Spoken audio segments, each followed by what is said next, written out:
All right, hello and welcome to another Expert Inside interview. My name is John Golden from SalesPOP, online sales magazine, and Pipeliner CRM, joining you as usual from a sunny San Diego. Today, I'm delighted to be joined from, as they like to say here, across the pond in the UK, in Bournemouth on the coast, by Benjamin Dennehy, the UK's most hated sales trainer. How are you doing, Benjamin? I am good. It's good to be here. It's a nice evening here in the United Kingdom. Yeah. Been a bit of a warm summer so far. Yeah, so we're having a wonderful time. Yeah, and like me, Benjamin is a transplant. He's originally from New Zealand, just like I'm originally from Ireland. He's UK's most hated sales trainer. I'm Ireland's least wanted person. So there you go. A kinship, a kinship. I kid you. Yeah, and we're going to talk about sales today, and I guess the obvious question, Brian or Benjamin, to start off with. I keep saying I've said this before. Brian Dennehy, the actor, is actually a distant relation of Benjamin. Yes, you will yes, forgive yeah, me. yeah. That's Yeah. right. So tell me, Benjamin. Yeah. Why do people hate you? It's a good question. The main reason is I hold up the ugly mirror to salespeople and I make them take a long, hard look at it. Salespeople are very good at blaming everyone and everything else for failure. It's the economy. It's Brexit here in the UK. It's Trump's tariffs. It's the global recession. It's the credit crunch. It's the competitors. It's our pricing. It's our emails aren't good. It's always somebody else's fault. But It's the weather. Always take the credit. Or the weather, even the weather, yeah. But they'll always take the credit when they get a deal over the line, even if you actually look at what they did and you say all you did was take an order. The only thing you didn't do was fuck up the sale, actually. You didn't do anything, So I hold this up and I point out, and most salespeople are honest if they admit this. I've asked this question hundreds of times. I've been in a room full of entrepreneurs, 200-300 entrepreneurs. And I said, how many of you, when you're at school, and you are asked, what do you want to be when you grow up? Put up your hand if you said, salesman. No. No one. No one. Okay, so how is it you're all here?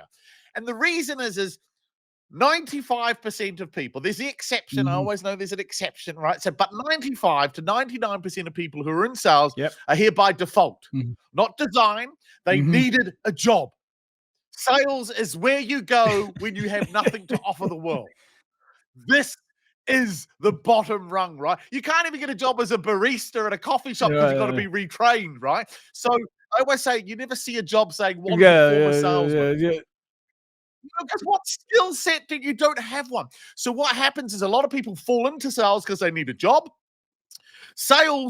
Most sales managers have come from the same stock, so they chase very simplistic things. And what happens is after about 2 or 3 years in sales, something Where are you going to go? You've got no transferable skills here. So then what tends to happen is every 2 to 3 years, maybe, you jump from job to job, sales job to sales job. And everyone says it's because I'm looking for a new challenge. It's because you're going to get fired because everyone's figured out you're not actually doing anything. But it's so much easier to hire someone who apparently has sales experience. So have you worked in SaaS before? Oh, yeah, I've worked in SaaS. Oh, fine, you're in. Let's give them a shot. You interview well. This is the one time they perform is in the interview.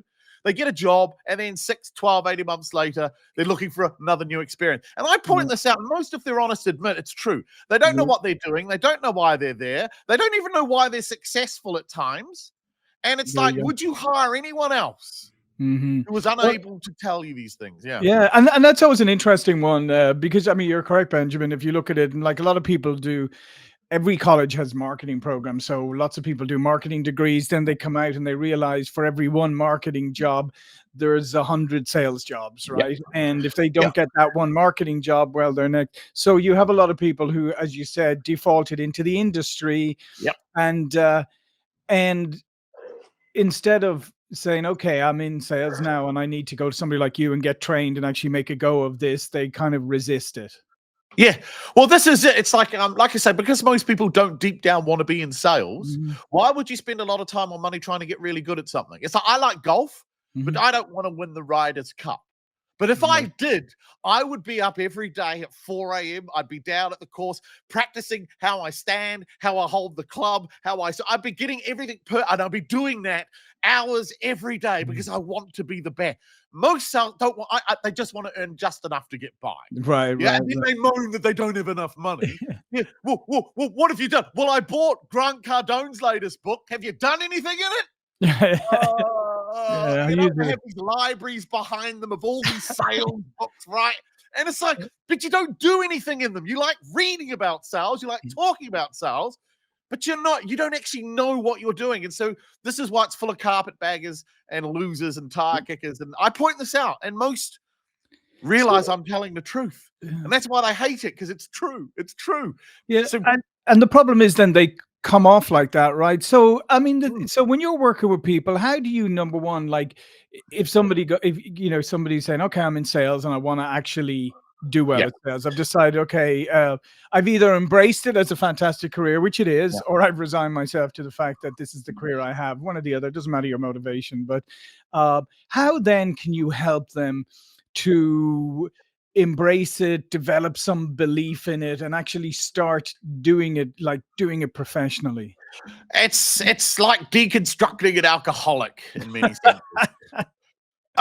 First, they've got to accept they've got a problem, and then they've got to want to change. So that's the first thing. If you don't want to change, you won't change. In fact, I just had a conversation yesterday with the chairman of a multinational group of companies. He founded it back in the 70s with $500. It now does $2.4 billion annually in sales, based out of the US. And we had a great chat. And I told him I will only work with his company on one condition, is that he gets his salespeople to pay for the training from their own pocket. And he said that kind of blew him away. He goes, "That's fair." He goes, "Why?" I said, "Well, what do you think happens to sales? If you go to your sales team now as the chairman of this hugely successful company and say, guys, I'm thinking of getting some sales training. What do you say?" They'll all say, "Yeah, great. Happy to. Free day out of the office, free lunch, no prospecting. Sure, man." And then I said, so once you've got them buying in, then say, "Oh, but by the way, there's one condition we want you to pay for." I said, watch how quickly that enthusiasm, and he goes, "Yeah, because the worst thing for you is if they all come back and say, I don't want to pay. You've now got a room full of losers that you know could be better, but choose not to get better. So you've got a recruitment problem, not a sales problem." So the first thing I have to do with salespeople is, first of all, show them that they've been raised to believe certain things about themselves and sales that is completely wrong. So let me give you some quick tips. Everyone in the world, virtually, even this guy, the chairman of this very big company, what I asked him, I said, "What did your mum teach about talking to strangers when you were growing up?" Not to. And what did she teach about interrupting? Well, it's rude. What did she teach you about answering questions? Did you have a choice of answering a question when you were growing up by anyone older in authority have asked? No. So now these are 3 subconscious habits and behaviors. So now you're grown up, you get a job in a company, and they say, "Look, here's a list of very busy, important people. I want you to interrupt them. I know you don't know them, and you better be able to answer their questions." So suddenly, psychologically, most salespeople freeze. Do you know how long it takes to get a salesperson to pick up the phone from the moment you say, "Let's start calling"? They fart around for 20 minutes. It's amazing. I've sat in rooms, and it's like, guys, I asked 50. Well, because they go into the CRO, "I can't call him. No, got to read, click, type, can't, no, can't." And it's avoidance, because there is this fear. Then they finally get on the phone. And when you close your eyes and listen to them, all you hear is a pathetic 10-year-old kid. "I'm so sorry to bother you. Yeah. Is it okay if I just have 10? Yeah, and you hear this needy big. So hold it. You're phoning a senior decision maker who's short, sharp, to the point, doesn't want his time wasted, and you're sounding like a pathetic 10-year-old, and then you wonder why no one wants to set an appointment with you. So I point this out, and people realize it's true, but changing that is hard, because you've got to want to change. This isn't a just read a book. You're going to have to physically change how you talk to people. No, you're right. How you engage and it means, That as you were is just saying there, it means that you have to elevate yourself, your own self-respect, your own belief, and you have to say, "I'm going to pick up the phone to Benjamin. Benjamin's the CEO of a global, multi-billion company, but I'm going to talk to him as a business equal." Exactly. This again, because this is so raw as it happened yesterday, talking to the chairman of this company, his CEO referred me in. He was a typical high D dominant character. Because when I asked him, what did your CEO tell you about me in this conversation? He goes, I'll be honest with you, Benjamin didn't tell me much. So the purpose of this call is he thinks you may have something. I want you to tell me what it is that you do and why we should use you. That is such a typical plow pay move. And that is, and I said, can I ask you a question? I said, you're a very successful guy. And I said, most salespeople, I suspect, would be quite intimidated talking to someone like you. I'll be honest, I'm feeling slightly intimidated. Okay, can I ask you a really direct question then as a result? What have you taught your salespeople to do when they get in front of a man like you and he just says to them, tell me what you do? And he goes, that's good. He goes, what do you think they typically do? He goes, well, I suspect they just start spewing about how wonderful and great they are. I go, I'm not going to do that because I don't even know if I can help you. So what I want to do is figure out, do you have any we ended up having a great conversation for 45 minutes with us and question and answers back and forth.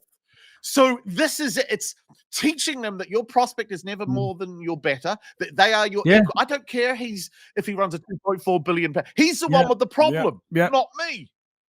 And that is hard to do. That requires acting, requires great technique in conversation, questioning skills, listening skills, thinking out of the box skills. That is tough to learn, especially if you're doing a job you don't really want. And the nice part about what you just said there, Benjamin, is that you're having a conversation with this person. You have something that you believe can help them. Therefore, as you said, they have some either opportunity or issue or problem or whatever it is. So you're actually there to help them. And if you can reorient your thinking to that, to say, I have something that can help you. I don't care whether you may have a private jet and fly around the world at the weekends. That's great. But you have an issue or an opportunity I can help you with.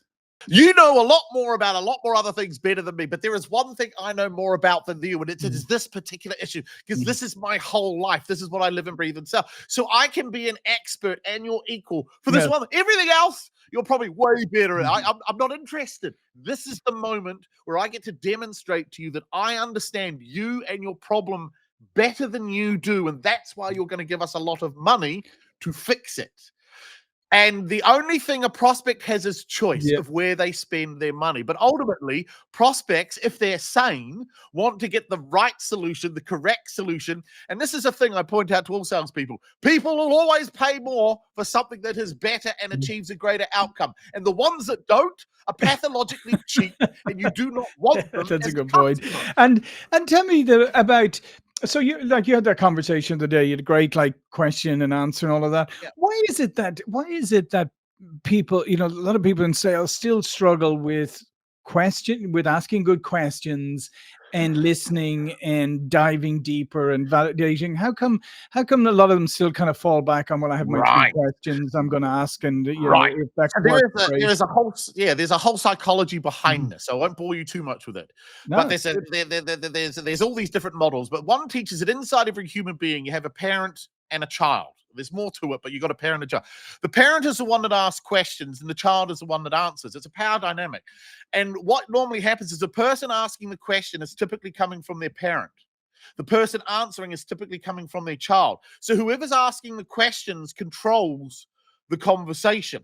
So if you get stuck if you get in front of someone and the first thing they say out of their mouth, like a big ball-breaking chairman, so what is it you do? This little kid goes... well, what we typically do is and this child takes over. And this is why I say, if you listen to salespeople in sales meetings or on the phone, because they're reverting back to this inner kid, and this inner kid's job is to answer questions, because your whole life you were taught that if anyone older or in authority asks you a question, you have to give an answer. That is a learned behavior. So I teach people the art of not answering a question. Now, that's not being a politician. Right. A politician does a politician prevaricates and obfuscates. I said that wrong. Yeah. Are you going to raise taxes? Well, we're going to have a wide-ranging review of... No, are you going to raise tax? If you let me finish, what we're going to do is we're going to do a wholesale... Last time, Minister, are you going to raise taxes? All I can say is that at this current point, and you're getting frustrated, right?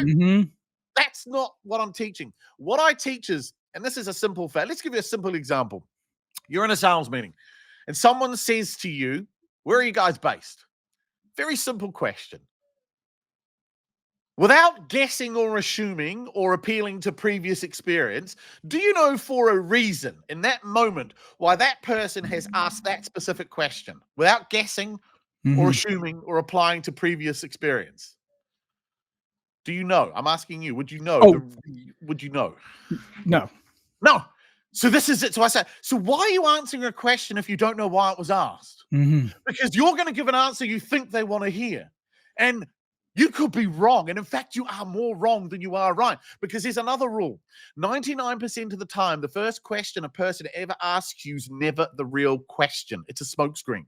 Yeah. So you want to go out and get drunk on Friday night with your mates? You don't go home on Tuesday and say to the wife, hey, sweetheart, I'm going out on the Raz Friday, lump it. No. You'd be saying, hey, sweetheart, you got any plans this Friday? Right. That's a smokescreen question, right?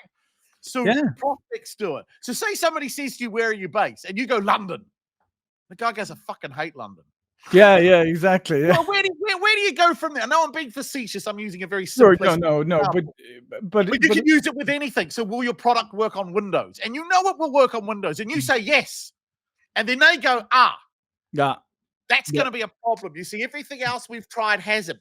Now what you've done is you've put yourself in a position where you're forced to now justify and defend what you've said. The moment you start doing that, you then fall into the stereotypical view of a dodgy, sleazy salesman. Well, that's what all the other sales guys said. They all promised that it worked. They all said that, and it didn't work.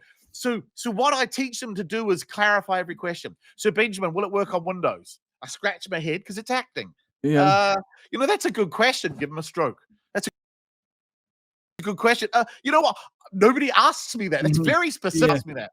Do you mind sharing with me why? Yeah. And then I'll say, well, we've tried other products and they haven't quite worked. Well, when you say they haven't quite worked, what do you mean? Well, my job is to gather information as salesman, not give it. Salespeople think selling is the art of persuading with knowledge and facts. It's the exact opposite. It's getting the prospect to discover they need what you have through great questioning. Yeah, no, I'm 100%. And that's unfortunately sometimes why people, the guy says, does it work on Windows? And you go, fantastic, it works on Windows. I'm in here. And so you go, and and to your point, rather than digging down a little, you've just hit the first objection and you've smashed straight into it because you didn't have the patience. Yeah, and the problem is because your programming is you must answer a question under pressure. And this is why salespeople always, I meet so many salespeople say, I ask great questions. I'm always good at asking questions until you actually hear them in the real world. They're so oblivious to the fact that they're not. They don't see it. People, I can prove it. I have a badge. I don't know. It's not on my table. I have a badge that I wear. And the badge when I go to big events. And the badge says, I'm doing it to you now. Right? Now, I wear this badge, right? So I'll be walking around and someone will come up to me and I go, oh, what does your badge mean?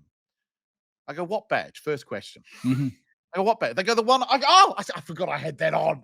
I go, well, what do you think it means? Second question. They go, I don't know. Go, well, look, I'm a sales trainer. What do you think is the one thing any decent sales person is doing consistently and habitually in any sales meeting? What do you think it is? That's a third question now. They never say asking questions. They say, I don't know, closing, finding pain, convincing. I go, no. I said, good answer, but not the one I'm after. Can you try again? Fourth question. No. Okay, what have I been doing to you since you walked up to me? Fifth question. Talking? No. Try one more time. How have I been talking? We are now 6 questions deep with a sign saying I'm doing it to you. People never see this because the other thing about questions is questions get someone to talk about themselves. And what's the number one thing people love talking about? Oh, about themselves. So this is what I don't get. So salespeople got it wrong. They think your job is to go in and persuade through facts and logic why they should use you. Doesn't work. Waste of time. The questions are crappy. They're all fact-finding, surface level. Yeah. And the other reason is a lot of salespeople fear conflict. They're so scared of losing an opportunity that they don't even have that they hold back. I asked this chairman the other day because he wants to go from 2.4 to 5. I said, can I ask you? I said, why? He said, why? I said, yeah, why? He goes, well, because 5 billion. Yeah. That's an Excel. He goes, because I want to double. I want to double in size. I go, why though? You could retire today. I don't get it. He goes, well, because I want to go to 7, and then I'm going to see out the rest of my days. I'm going to die. There's going to be a memorial service, and people will be able to talk about my achievements. And I said, can I ask you an uncomfortable question? He said, sure. I said, are you a workaholic? And now I'm doing this to the CEO, chairman of the 2.4. I can do this because he goes, no. He goes, no, I take a lot of time off. I spend a lot of time with my friends. But I'm a numbers guy, and so I got out of him. Why do you want to do what you're doing? Many people would have it this guy at that level in the first interaction. I can do it because he was my equal. Yeah. And interesting, very confident of him that a lot of people will show up to his funeral. I mean, if he works all the time, maybe he'd end up, maybe he'd be surprised that nobody's at his funeral. You'll never know. That's the beauty of a funeral. You'll never know. Yeah, exactly. So what's, Benjamin, what's one last piece of advice you would give to, maybe there's a salesperson who is struggling, who's maybe thinking of quitting, but they do have the talent for this. They do have the acumen. They want to do well, but they just don't know how to put one foot in front of the other. Yeah. It's very simple. I don't know if your viewers will know this. I qualified as a barrister, or you'd say an attorney in the UK. So I qualified as a lawyer. It took me 5 years of study, exams to qualify. And then when you enter the profession, you are a junior at the bottom. Takes 4 years to qualify as an accountant. Takes 7 years to qualify as a doctor, and then you're at the bottom. To be called a sales professional, it takes 3 days product knowledge, a new suit, a CRM system, and you are one. You are not a sales professional. You're not even a salesperson. Right now, you're just someone turning up, hoping like hell someone places an order. If you want to get good at this, if you genuinely think sales is your life, I don't care if it's with me, but spend some bloody time and money learning your craft. Stop trying to hope that it's just gonna happen. It will just happen. You play the lottery enough and eventually you get some wins. But you're never gonna get the big win. So this is what I say. Invest in yourself. This is your career. You've got to spend your money and your time. It's not your employer's job to make you better. I love that you say that, Benjamin, because that's one of the mantras I've been saying for a long time here is, and you mentioned earlier, like, did you like golf or whatever, but guarantee you, so there's probably a lot of people out there listening who are golfers, love golf. And I would say, I'd love to ask you to add up how much money you have spent over the years on golf coaches, on new clubs, on this and that, on something that was never put bread on your table. And then compare that to how much money you have invested in yourself and your career. Because most people, as you said, most people sit around going, well, my employer doesn't, hasn't set me for any training or whatever. Yeah, well, your employer doesn't care about your career. Your employer, they're not, you could leave tomorrow and they'd have forgotten you by next week. You invest in yourself. So I would encourage you, go check out what Benjamin does or whatever, but seriously, like, start thinking about your own career and investing in yourself. There are 2 qualities that make someone good at sales. One is they make decisions and act. Only decision makers can get others to make decisions. Most salespeople are ditherers and procrastinators. So if you are by nature a ditherer and a procrastinator, sales is one of the worst jobs for you to go into. Because if you can't make a decision, how the hell are you going to get someone else to make a decision? And secondly, most people in sales are cheap. And if you're cheap, if you've got a crappy money concept, if you think $1,000 is a lot of money, you're already screwed. We're in the world of business where we're dealing in multiples of tens, hundreds, millions. If you think investing $1,000 in yourself or $2,000 is a lot of money, how are you ever going to sell something that's worth 50 or 100? Because you're always going to feel bad. You're always going to feel you're going to give them a discount because your mum's whispering in your ear, you're ripping them off. You're ripping them off. Give them a discount. Share your toys. Be nice. This is the crap. So this is the last piece of advice. If you're watching this and you're in sales, it's all your mother's fault that you're fucking up. So what I want you to do is I want you to phone up your mum tonight if she's still alive and say, Mum, I love you, but can you stop coming to work with me? I love it. That's great. Well, listen, Benjamin, this has been a pleasure. All of Benjamin's information will be below this video. But before we go, please do remind people what you do. Yes, obviously, I'm a sales trainer.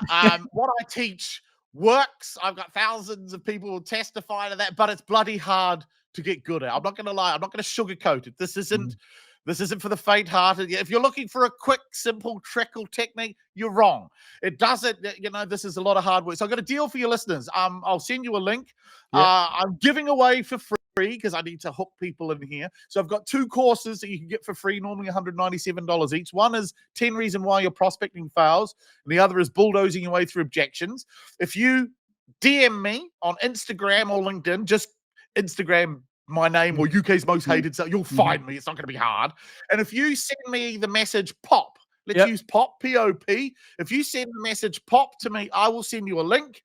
You'll go to a landing page, and then you can download or access, I should say, these 2 boot camps. Plus, you can join one of my live one-to-one Q&A sessions, which is normally exclusively for my club members. So that's for you. So salesmatrix.com.